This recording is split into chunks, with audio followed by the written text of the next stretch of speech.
오늘 시장의 특징주들 그리고 눈여겨볼 만한 기업들 발견합니다. 종목의 발견자들 시간입니다. 바로자산운용 윤정식 상무님 오늘 함께하는 날이에요. 안녕하세요.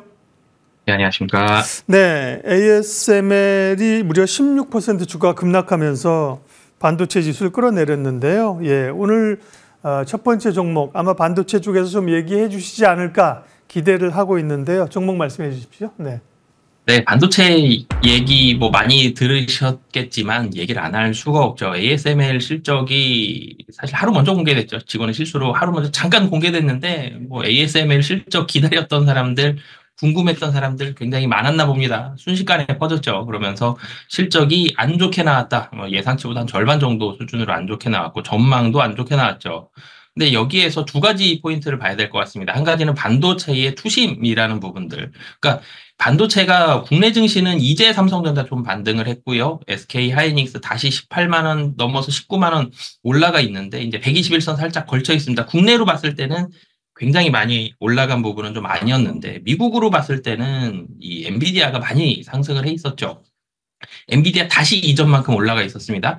근데 여기에서 엔비디아가 과연 더 뚫고 올라갈 것이냐라는 부분들은 여전히 조금 더 해결해야 될 숙제로 남아 있었는데 이 와중에 ASML이 실적을 안 좋게 공개했고 전망치도 좋지 않았었죠. 그러면서 투심이 좀 꺾였습니다.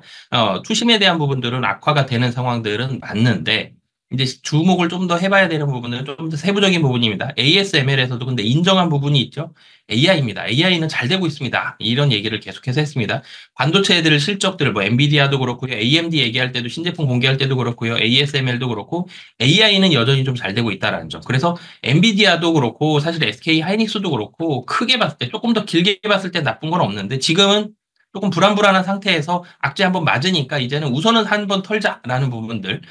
이 시장이 좀 불안할 때는 매도가 좀 더 강하다라는 말씀을 드렸는데 이런 부분들이 좀 나오고 있다라는 부분들이 있고요. SK 하이닉스 근데 개별적으로 좀 놓고 보면 어제도 움직임들이 괜찮았죠. 사실 SK 하이닉스 메모리보다는 물론 HBM도 메모리 안에 있는 부분 집합입니다만 기본적인 D램 메모리, D램과 낸드보다는 HBM에 좀 더 포커스를 많이 맞춰서 주가가 반응을 했었는데 HBM 잘 되고 있고 그리고 이 행동주의 펀드에서 지분 1% 이상 좀 확보했다라는 점. 그러니까 SK 하이닉스 이제 다시 금년에 다시 잘 벌기 시작을 하고 있는데 여기에서 행동주의 펀드 주주환원 정책, 주주환원책을 좀 더 강화할 수 있다라는 이런 기대감들도 좀 있기 때문에 이 단기적으로 오늘은 차익실 매물이 좀 나올 수는 있겠습니다만 추세적으로 다시 조정 나오면서 이전처럼 18만 원 아래로 이렇게까지는 조정받을 가능성은 좀 적은 그런 상황이다라고 보시면 될 것 같습니다. 행동주의 펀드가 SK스퀘어의 지분을 매입했다는 거는 말씀하셨는데 SK스퀘어는 SK 하이닉스를 가지고 있는 지주사잖아요. 근데 기사를 보면 뭔가 이제 행동주의 펀드 하면 항상 좀 적대적 이런 경우가 많은데 그런 것보다는 우호적으로 SK스퀘어, 하이닉스의 지분 가치, 그다음에 어떤 주주환원 이런 쪽에서 긍정적으로 해석을 하대요? 네, 행동주의 펀드가 사실은 매수를 했으면 회사는 괴로워요. 회사는 행동주의 펀드가 무언가 계속 귀찮게 하죠. 재무제표도 보려고 하고요.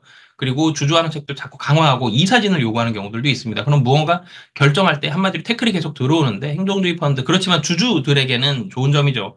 예, 회사는 괴롭히지만 무언가 주주 환원 정책, 특히 배당이라든지 이런 부분들에 대해서 목소리를 좀 많이 내기 때문에 주가에는 크게 부정적인 가능성은 별로 없다. 근데 회사는 골치는 아플 수 있는 그런 상황들은 될 수 있다라고 보시면 되겠습니다. 예, 저희가 오늘은 이제 SK스퀘어 얘기하는 건 아니고 SK 하이닉스 얘기하는데 그 부분이 있고 어쨌든 SK 하이닉스에도 이 부분이 부정적인 영향은 아닙니다. 지금 보면요. 다음 주목해 볼 기업은요.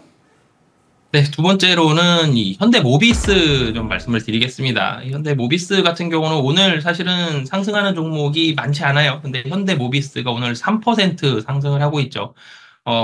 상승하는 이유는 실적입니다. 사실 자동차 다른 업체들, 기아라든지 현대차라든지 이런 종목들은 오늘 하락을 하고 있죠. 근데 다른 점이 있죠. 기아, 현대차보다도 주가가 좀 더 많이 쉬는 모습들도 좀 있었는데 현대모비스는 약점이 있었죠. 전장이 좀 부진했습니다. 그러니까 전기차 업체는 아니었지만 전장 쪽으로도 자동차 부품이 많이 나갔었던 거죠.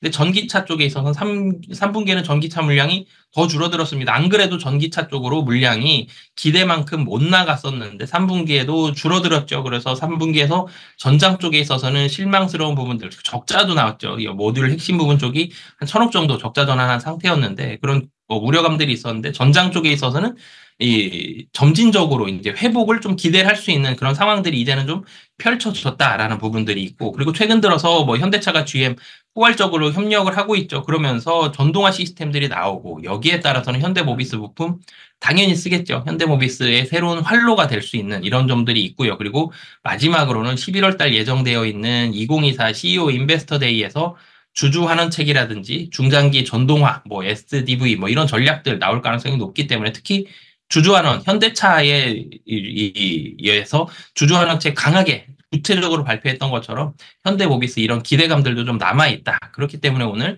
이 수급적으로 좀 주목을 받으면서 상승하고 있는 그런 상황이다라고 보시면 되겠습니다. 예, 오늘 종목 발견 바로자산운용 윤정식 상무님 함께해 주셨습니다. 고맙습니다. 네, 감사합니다.